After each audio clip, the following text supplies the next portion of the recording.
খবরদার মায়ের সাথে বেয়াদবি করো না। কে বলেছে? আল্লাহ পাক বলেছে মায়ের ইসলাম। আল্লাহ রাব্বুল আলামিন মা-বাবার জন্য দোয়া করতে বললেন। আল্লাহ পাক বলেন মা-বাবার সামনে যেন কখনো মাথায় ঝাঁকি দিয়া শ্রদ্ধা করে মা-বাবার সঙ্গে কথা বলো না। ওয়াকুল লাহুমা কাওলান কারীমা। বাবার সঙ্গে যখন কথা বলবে সম্মান সূচক কথা বলবে। আর মা-বাবার জন্য আমার কাছে দোয়া কর। কে শিখায়? আল্লাহ। কে শিখায়?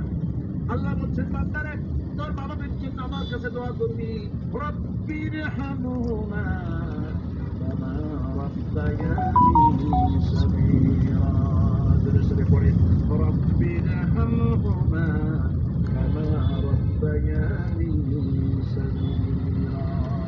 আয় আল্লাহ, আমার মা বাপ যেমন আমাকে স্নেহ করে লালন পালন করেছে আমার ছোটবেলায়, তুমি আমার মা বাপকে তোমার রহমতের করে লালন পালন করো। কে শিখায়? আল্লাহ পাক শিখিয়ে দিচ্ছে। একবার হযরত আয়েশা সিদ্দিকা রাদিয়াল্লাহু তাআলা আনহা হুজুরকে গোসল করাতে ছিলেন।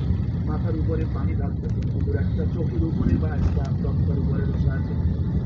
গোসলের পানির ভিতরে রাসূলুল্লাহ দেখতে পেলেন রক্তের মতো কি যেন প্রবাহিত হয়ে যাচ্ছে।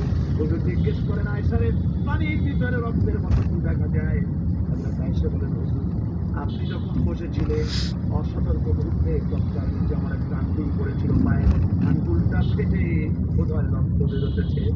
রাসূলুল্লাহ তাড়াতাড়ি করে উঠলেন আর ওই আঙ্গুলকে ব্যান্ডেজ করে দিলেন।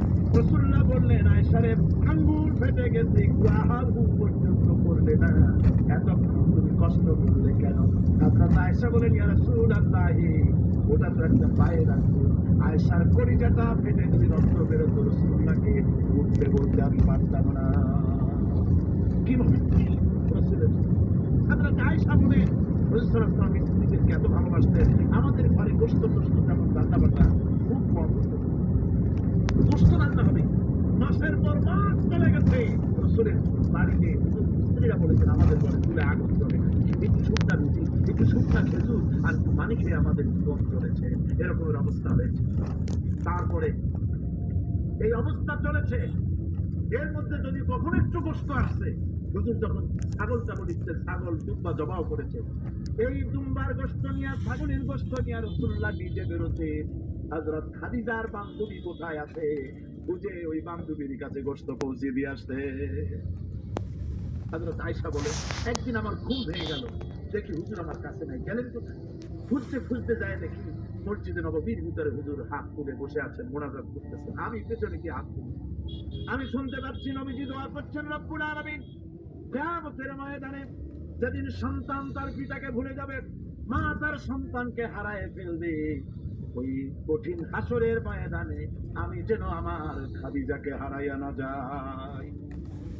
মুনাজাতের শেষে হযরত আয়েশা বলেন, ইয়া রাসূলুল্লাহ খাদিজার কথা আপনার এত কেন বারবার মনে পড়ে? একটা বুড়িরে বিয়ে করেছিলেন 25 বছর বয়সের সময়, 40 বছর বুড়ি, তার কথা কেন এত মহব্বত আপনার মনে পড়ে? তার থেকে যুবতী মেয়ে সুন্দরী মেয়েকে আপনার স্ত্রী হিসেবে আপনি পান নাই। হুজুর বলেন, আয়েশা রে খাদিজার সম্পর্কে এমন কথা তুমি আর বলো না, তোমরা সবাই আমার সুখের দিনের স্ত্রী। আর খাদিজা আমার এমন সময় স্ত্রী ছিল যখন মক্কায় আমার আশ্রয় ছিল না, আমার মক্কা নগরীতে আমার আশ্রয় ছিল না। খাদিজার সঞ্চিত সমস্ত ধনরাশি ইসলাম কবুল করার পর দুহাতে খাদিজা বিতরণ করে দিয়েছে।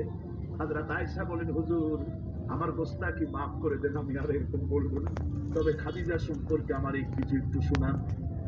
হুজুর বলেন, আয়েশা শোনো, গভীর রাত যত রাত হোক না কেন ইসলামের দাওয়াত দিয়ে গভীর রাত্রে আমি যখন বাসায় ফিরেছি, ঘরে এসেছি, দরজায় একটা মাত্র ডাক দিয়েছি, খাদিজা, অমনি দরজা খুলে গেছে। আমি জিজ্ঞেস করেছি, খাদিজা রে যত রাত্রে আসলাম, যতবার আসলাম, একটা ডাকের বেশি লাগবে না, তুমি কি ঘুমাও না? হযরতে খাদিজা বলেছেন, ইয়া রাসূলুল্লাহ আমার মনের ভিতরে ভয় থাকে, আল্লাহর রাসূল দিনের খেদমতে বাইরে আছেন, আমি যদি আরামে বিছানায় ঘুমায় থাকি আর নবীজি দরজার কাছে দাঁড়াইয়া আমারে ডাকাডাকি করবে, উঠতে যদি দেরি হয়ে যায় নবীজির সঙ্গে বেয়াদবি হয়ে যাবে, এই মনে করে আপনি না আসা পর্যন্ত দরজার সাথে পিঠ লাগাই আমি দাঁড়াইয়া ঘুমাই। আমার ভাইরা, হযরতে খাদিজা স্বয়ং আল্লাহ দিয়েছে, কে দিয়েছে? হাদিস শরীফে এসেছে রাসূলুল্লাহ জাবালে নূরে বসা গাড়ে হেরার ভিতরে বসা হযরতে জিবরাইল রাসূলুল্লাহর সঙ্গে কথা বলতেছেন। একটু পরে হযরতে জিবরাইল বলেন, ইয়া রাসূলুল্লাহ, আমি আর এখানে বসবো না, আমি এখন চলছি। আমি দেখতে পাচ্ছি খাদিজা আসতেছে আপনার জন্য খাবার নিয়ে। খাদিজা যখন আপনার কাছে পৌঁছে যাবে, আপনি খাদিজাকে শোনায় দিবেন আল্লাহ রাব্বুল আলামিন খাদিজাকে সালাম জানাইছে।